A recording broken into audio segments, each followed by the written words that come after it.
I once said a man that was, ranting on Twitter, what finally made him to jackpot with his family was that he came home one day and then his 14-year-old son, they brought back lights and he shouted, "Ha, up NEPA!"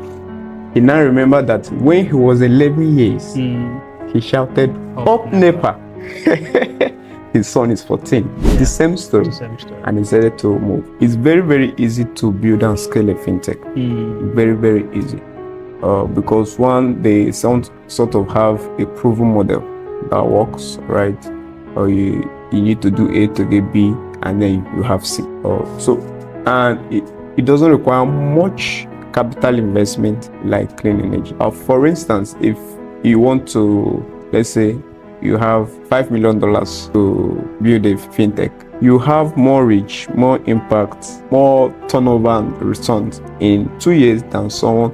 In fact, for most clean energy, you have not even started building a structure. Wow. Africa just received 2 to 3% of the whole clean energy, industry investment. I think it's just a mere, was it $55 billion, which is just 3%. 3%. So for Africa to be able to meet its, clean energy targets by 2030, it needs double of that, right? So this is potential for people that want to enter that sector, because Trump is pro use any source of energy you have to get the best results, make the money, right?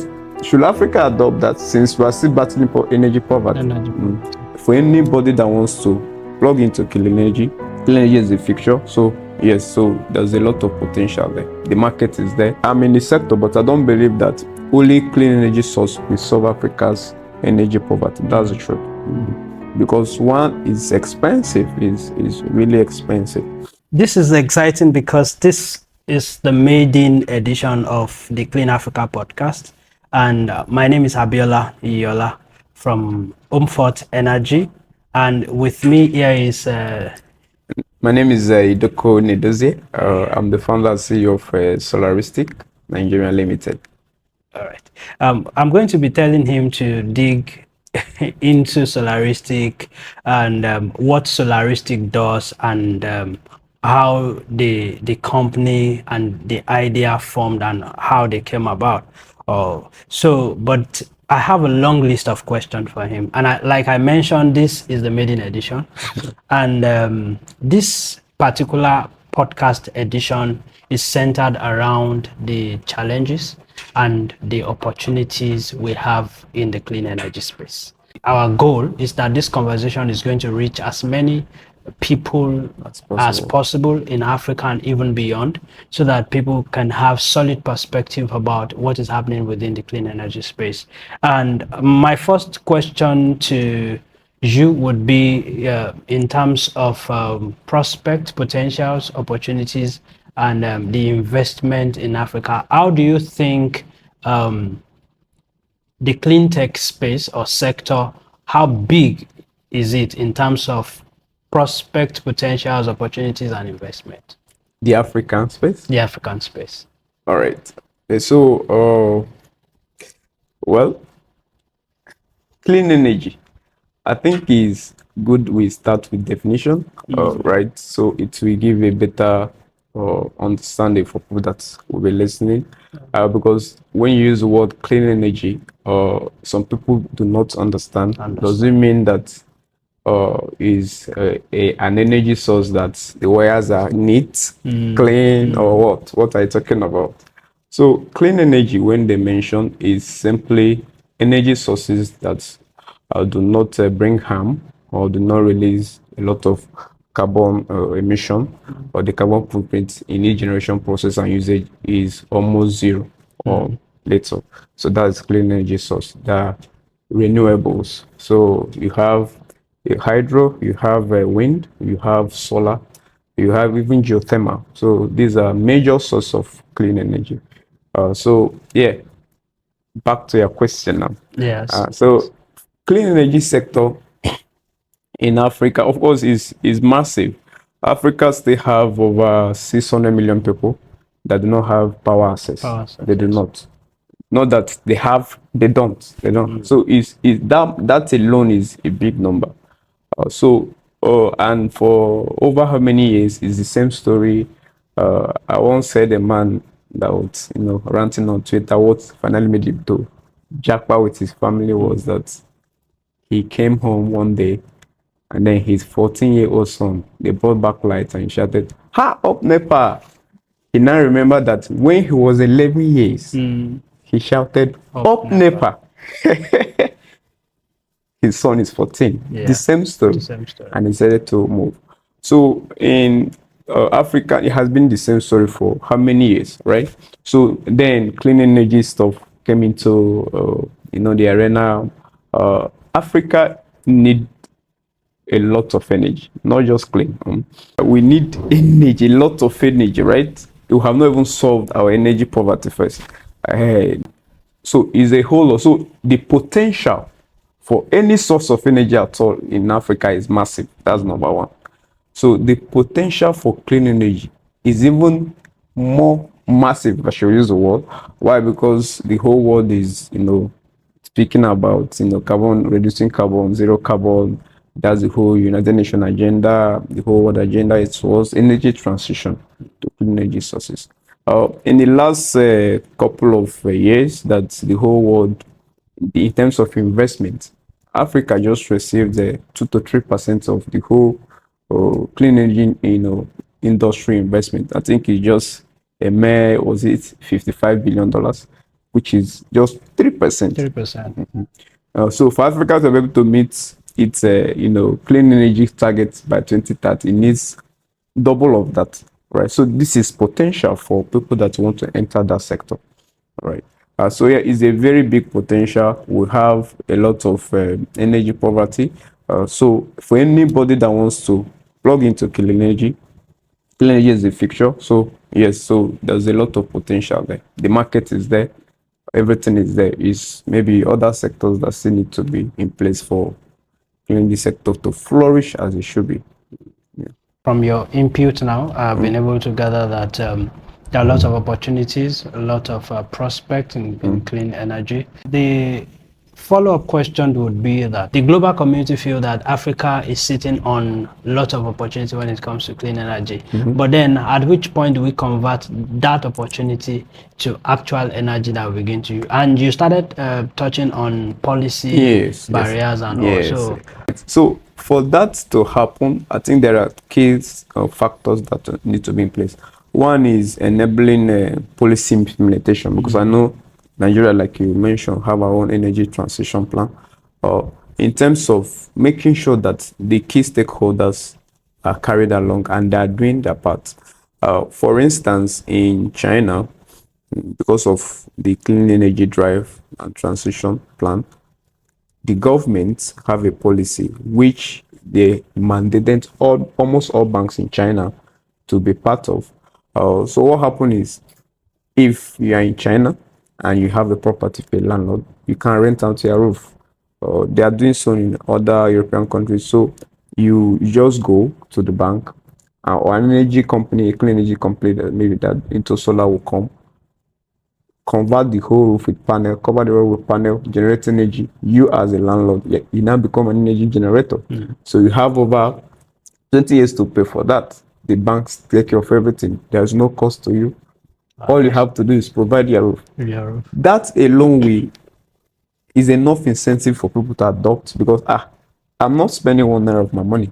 So, but in many African countries, that's not the case, right? Many banks are not even, because to them, they are still not yet, they don't understand it so much, right?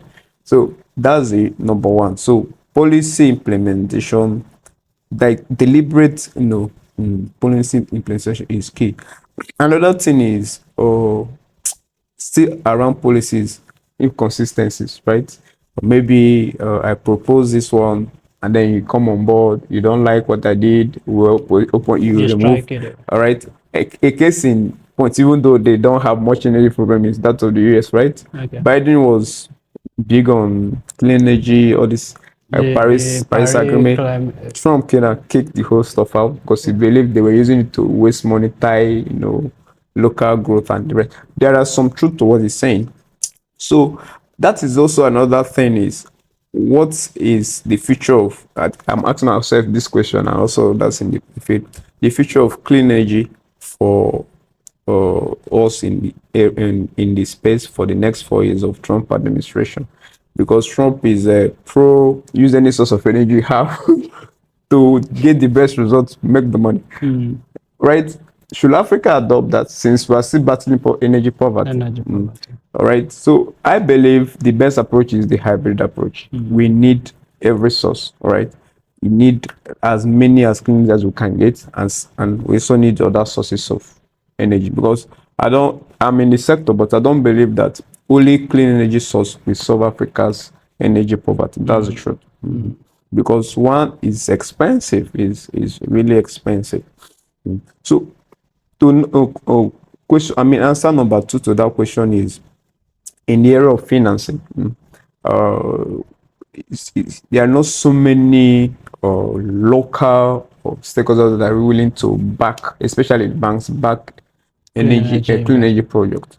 Even the smaller investment we have is usually foreign bodies, coming to do one or two things. We will get there. Yeah. But the banks argue that we do not have enough bankable projects in clean energy sector in Africa, and Nigeria is a case in point. Yeah, they have a point anyway, because one is, I don't know whether this also part of another question. I mean, that answer to another question you may ask is, in terms of infrastructure, right? Clean energy is capital intensive.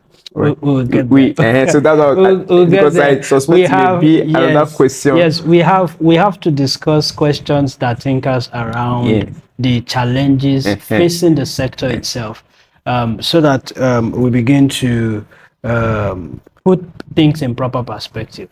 And I want us to really focus our discussion, maybe not focus, but I want us to touch on the investment, the business viability of the clean energy sector.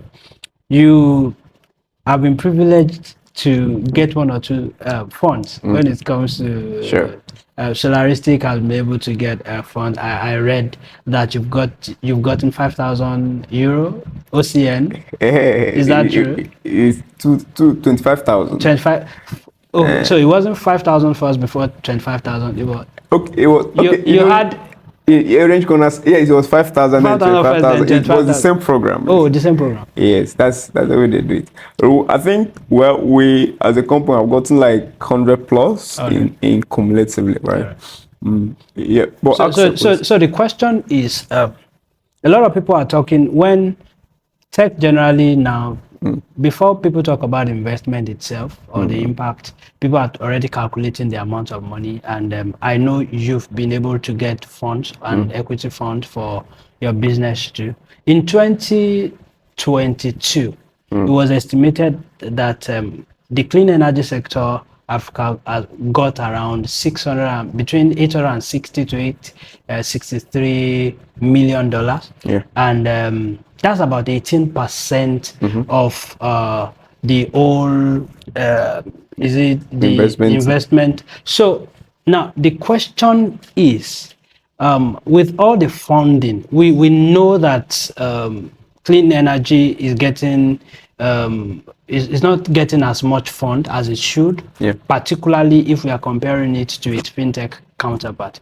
Now, but then the investment that clean energy sector has attracted over time, do you think it justifies the kind of output building actual businesses? Do you think that's justified it? It's not justified. I think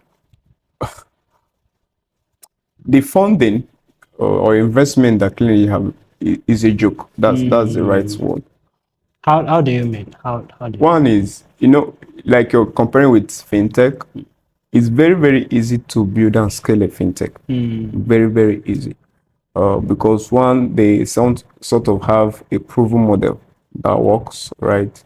Or you need to do A to get B, and then you have C. So, and it doesn't require much capital investment like clean energy.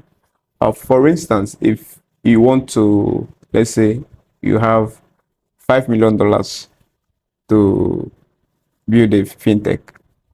You have more reach, more impact, more turnover and returns in 2 years than someone. In fact, for most clean energy, you have not even started building a structure Wow.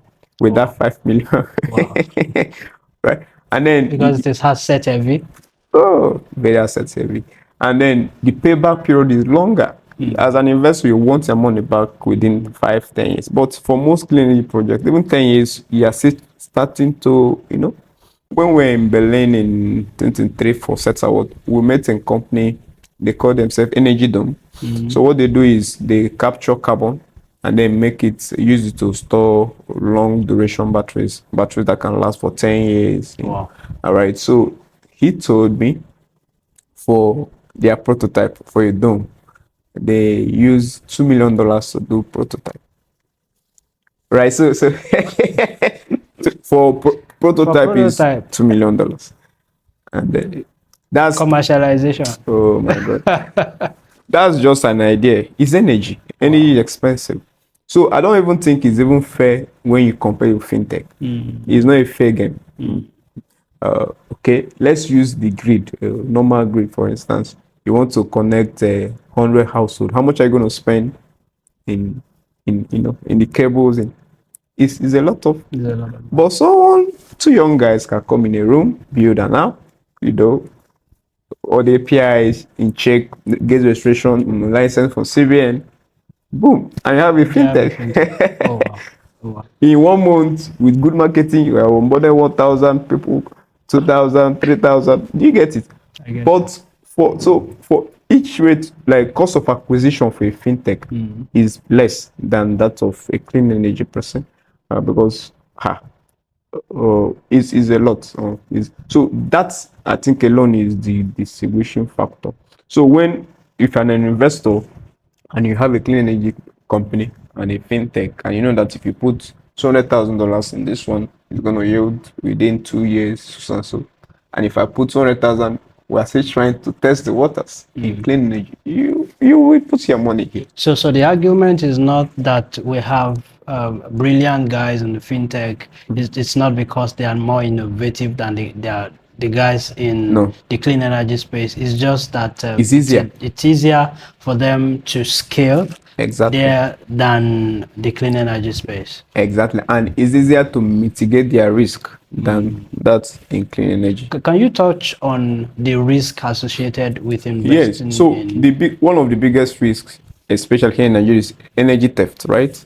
Right. If you're offering power solutions, theft is a big factor.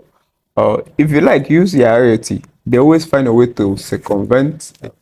I don't know. Maybe you guys may have witnessed it in home force with maybe some customers trying to break into the system, to game the system. So stay back to that same the Energy Dome guys, because I say, why don't you guys come to see? They say they were here in Nigeria, they did their survey.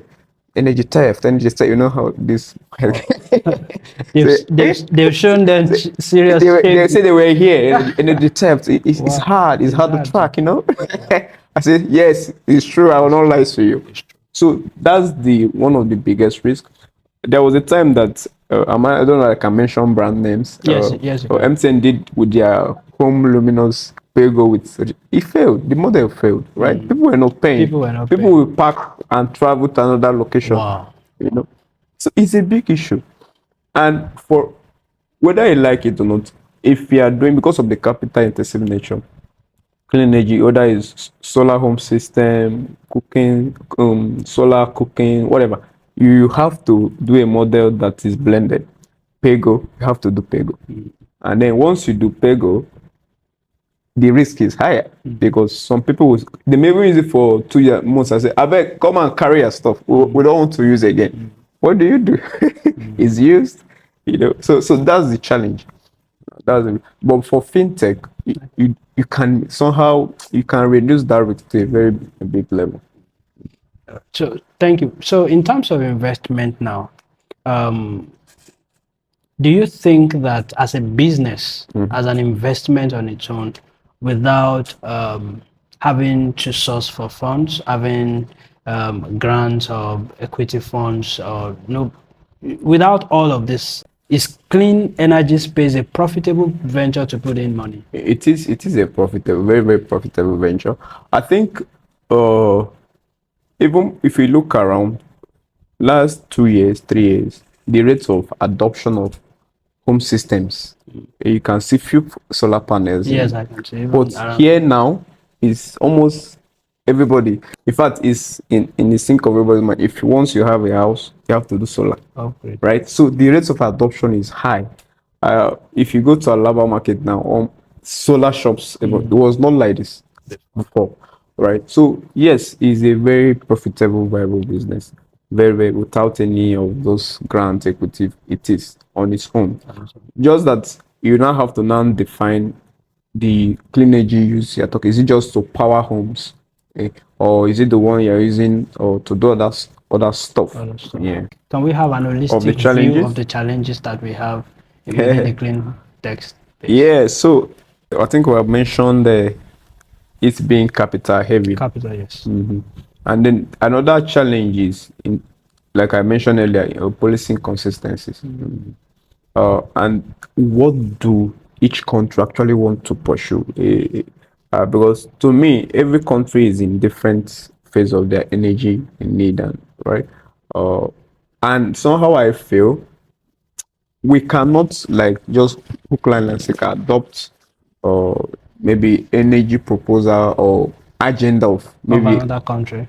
We have to find, so because when you do that, it may not play out very well. Because I know even in advanced countries, there was a time that France, they suffered for over a month. There were protests. Why? Energy tax, right? They were forced almost, they were forced people to adopt clean energy sources, regulate the amount of water they're using. People revolt, right? Because it's hard, it's harsh. You're increasing energy prices, So something like that. So if a country can sit and assess themselves and say, okay, I think this is what we can do at this point, we can take, and then we'll have a 20 years plan. Whatever administration is on power, this one shouldn't, it will help. And then it will also restore confidence for investors that want to put in money there. Another issue is when we're in Kenya, there was a company that they do electronic bikes. So I asked him a question that I noticed that when I'm talking about clean energy, all these electric cars, electric vehicles, people don't mention Nigeria. People mention Rwanda, mention Kenya. There is a reason. So one is because of the policy there that is supporting the adoption of these technologies. And then the second one, he made mention of something that I started thinking about. He said that though we are crying that the fuel price, I said, is too cheap.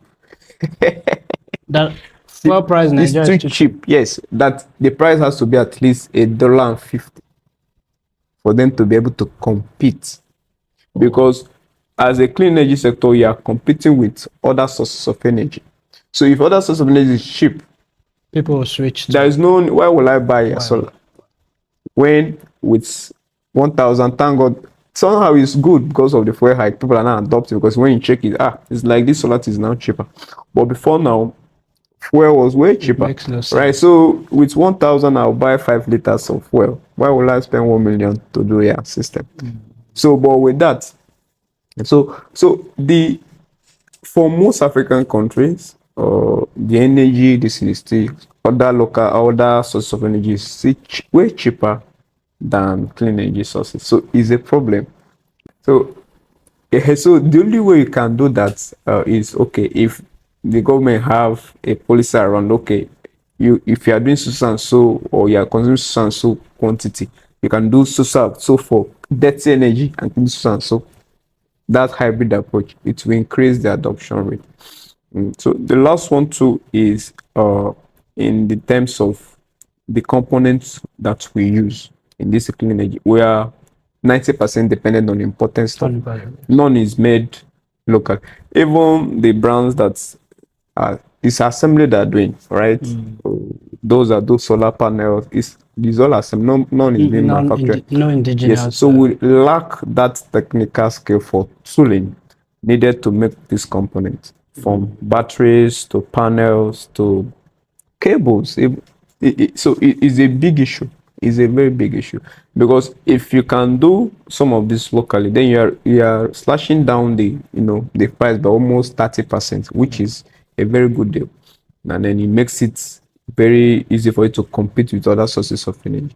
So this is the big. I think this third one is the biggest challenge. I don't think there's any African country that's making their own. That's making. It's all imported from China, Germany, US, India. It looks like it's an inverted truth when you say that Africa has a lot of potential for solar energy, and at the same time there is no company in Africa that is producing manufacturing. No, the best you can see is assembly. None manufacturers. No, So that's it's going it's to a very big issue.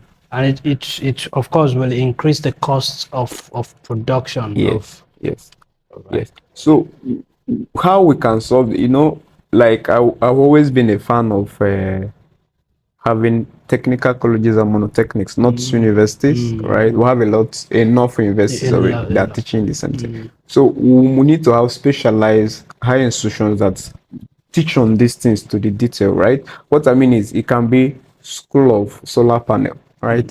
Everything about solar panel making, from sourcing material, from everything. That's what that school will be teaching. So that's what we need, specialized institutions. But we don't have it, and then it's a struggle. You said that you do not believe that one approach would solve our energy problem. We Yes. have energy poverty, over 800 million people, particularly in sub-Saharan Africa. They have serious and devastating energy poverty. The energy plan itself, in terms of transition, in terms of moving from where we traditional fuels to clean energy now, what are the kind of steps you think we can take before we can in at Home Fort we are already doing that. Yeah. We believe that distribution is still a problem for LPG. We have an operating system that makes distribution of gas very easy. We have the operating system enables you to know your gas levels. For instance, you know when you need another gas and all. So, but then we need multiple approach, like you said. So, what kind of step can we take to ensure that we get to that point?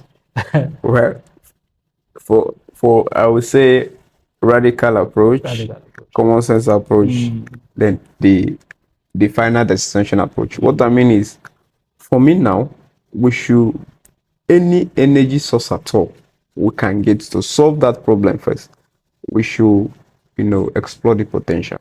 As far as one, we're able to mitigate how of course the environment is being, technology have improved.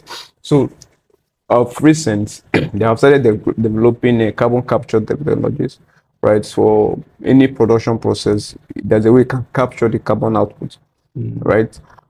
Last year, when they released the International Energy Council, when they released their national and international energy usage sources, clean energy was just 3%. With all the effort and all The whole English, the whole Paris agreement, it was just 3% of clean energy. traditional fuel, will take a lump. All those others was the 97%. So so they call it's more like greenwashing agenda. They just greenwash you. So that's what I feel. We should be able to explore all options we have. Solve this problem first. Then we'll now come and say, oh, we have solved it, thank God. All right, so what's the next phase? Okay, how do we reduce how we use these other ones?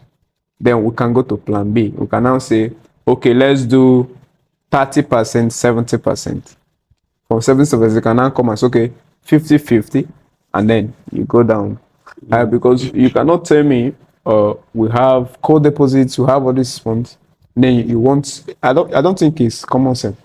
You want to abandon it, around is cheaper, you can, and then you want to now We have a newsletter. Okay. We've done a second edition, and the first newsletter was clean energy transition, why Africa must rise now. And in that article, some people are of the opinion that even to start with, Africa was not the problem. We're not the players. We were not. So the problem we have now was not caused majorly by Africa. Yes. It was in the age of industrialization. Yes. Having to say people should abandon their traditional or other sort of energy, then adopt clean energy when we have energy problem. Yes. So, and you're mentioning that multi-dimensional approach would work. We should use different kind of energy. Let's solve the So you have a fundamental issue to solve. When they said someone that is hungry does not dream of variety. Want to eat first. Let's eat first. Africa is energy hungry. Yes. So let's eat first. Then we can now be selective. Oh, we want macaroni and cheese. We want shawarma. But let's at the same time. Yes. So that there are safety approaches now. There are floods now in the north. When it comes to climate change, and how do we ensure that while we are trying to justly get to that point, the adverse effect of climate change is not going to affect us. The approach can be, this economic term, comparative advantage, right? There are areas that naturally makes more sense to deploy solar solutions, right? There are some other areas it makes more sense to deploy wind energy. That even if you want to use the local sources, it will be very expensive. So, do you get what I mean? For some places in the north is wind that can serve so much and be more efficient than you trying to grid the area. There are some areas that is mini solar grid systems you can use and deploy. Thank God for the new bill that allows states now to generate. Yes. Before it was just maximum of 100 kilowatt that you could generate as an individual. So, but with the state now being given the power, I believe going forward, many states can now start. Of course, it's by PPP. Clean energy guys like us can walk up to a various state governments and say, "Oh, we have this plan. We want to so this is the support we need from the state. This is that approach can work." So that's a way we can mitigate the adverse effects having different parts of the country. So I think we've talked sufficiently about the investment opportunities, the challenges, and what we can do. So let us talk Solaristique. I've been following up. Immediately, it was certain that you are coming on our podcast. I started, following up on your story. You started with recycling plastic for as paving stones. Yes, so we started with this one though, but we struggled with scaling at some point. So what we do at Solaristique, we're a recycling company. So we try to turn them into sustainable solutions. So one of what we do is we get discarded freezers. We get discarded air conditioners, metals, revamp them, turning them into solar powered freezers and refrigerators. So that's one. So we also get plastic waste and then recycle them and turn them into paving stones, interlock, roofing sheets, other construction materials. Yeah, construction materials. So that's what we do. So we started with this solar freezer was our first love, right? So we started with it a little bit, but we struggled to scale because of some technical know-how that we didn't have at that beginning. So we focus more on the plastic waste collection, using it to, So, but as a point, we're able to master that technical design. So that back to that thing I told you about. Yes. So we have to now start doing what we started with again. Because the tooling is not available. Yes, we know what to do. Awesome. Yes. Awesome. That's it. So so that's what we do at Solaristique. So it has been a journey. What brought the idea? How did you start? Was it just the fact that there is energy? So my background is I studied urban and regional planning. I'm an environmentalist. Yes. So we did the course on waste management. So it's opened my eyes to waste, negative effects of waste, and then what you can actually do with waste. So I read about a Dutch company in India that did they paved the road with plastic waste. Oh. Yes, and also how some local people in India are using, they'll melt nylon and use it to patch their roads. Wow. So when I said I wanted to actually do Something. yes, for road construction, that was my first. Yes, so but of course the machine, so it was so overwhelming. I said, okay, well, how can we At that start? scale, because of Yes, the yes, amount of yes.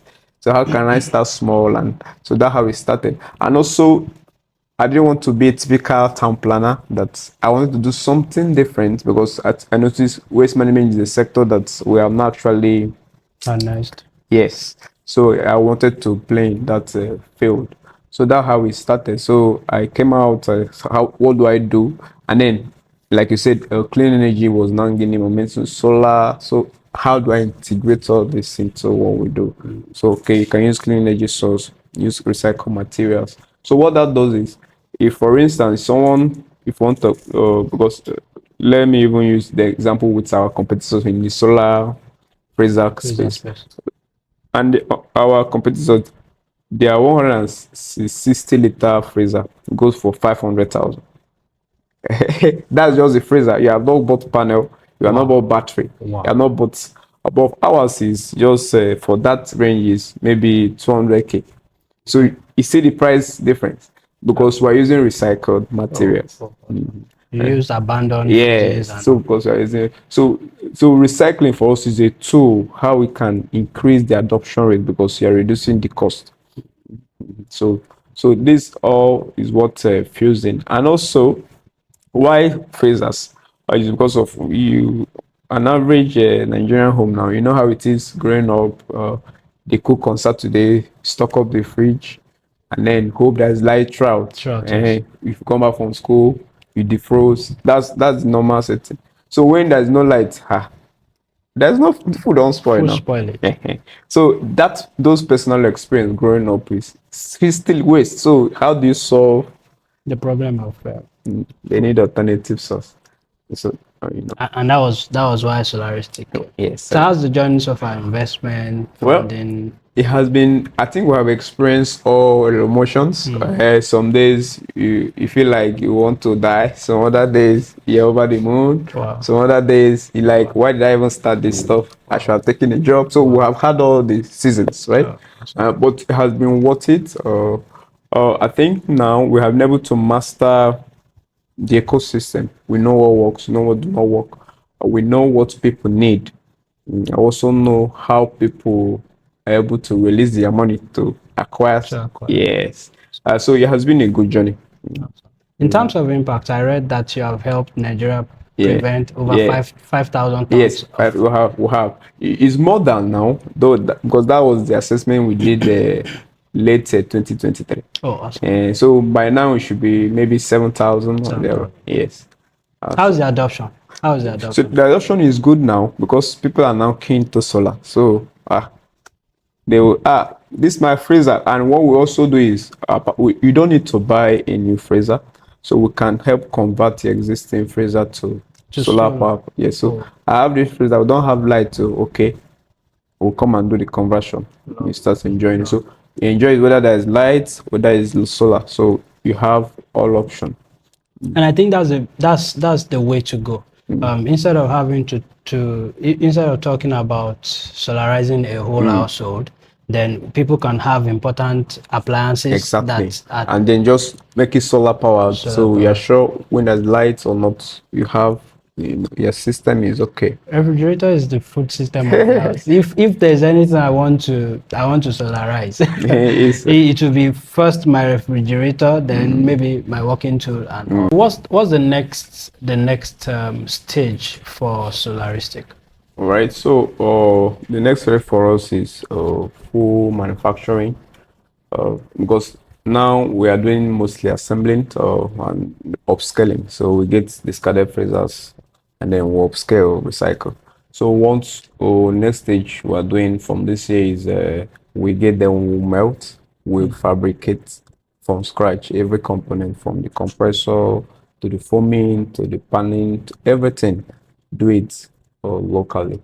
And then and it comes out like just like the brand new phasers that is being imported. So that's and also want to also go full into the solar power, the tricycle, the cooling vans and the phasers. So for those in dairy or food and drink. Awesome.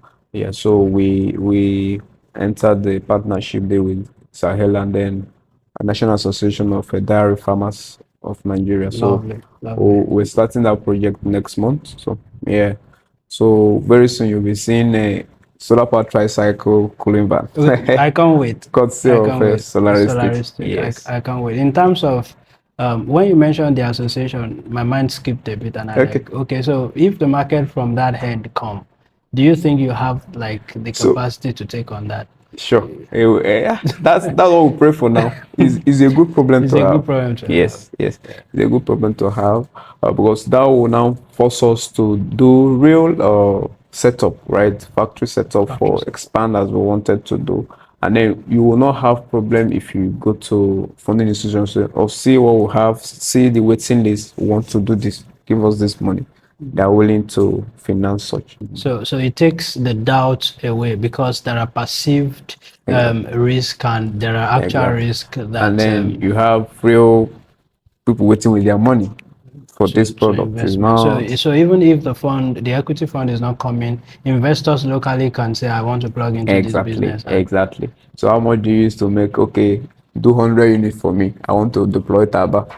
Do 50 units. So all those kind of stuff. So you will not struggle. Are you? And this is very profitable. Very, very profitable. I think let me not disclose the profit margin. So, but it's very, very good. Yeah. It's very good. It's very, very good. So I want to still put a figure to the profit margin. Let's just say for each one we're able to do at least 35%. 35%. Yes. Awesome. Yes. So you are calling for investors right now, local investment. If they're ready to play ball, hit us up. We're here. Awesome. This is good. Thank you again for coming. Yeah. And I've enjoyed the conversation so me far. too. And I've gotten lots of education too. Thank you. Thank you for joining us on this episode of Clean Africa Podcast. This podcast is brought to you by Untapped Energy. See you again next time. Bye.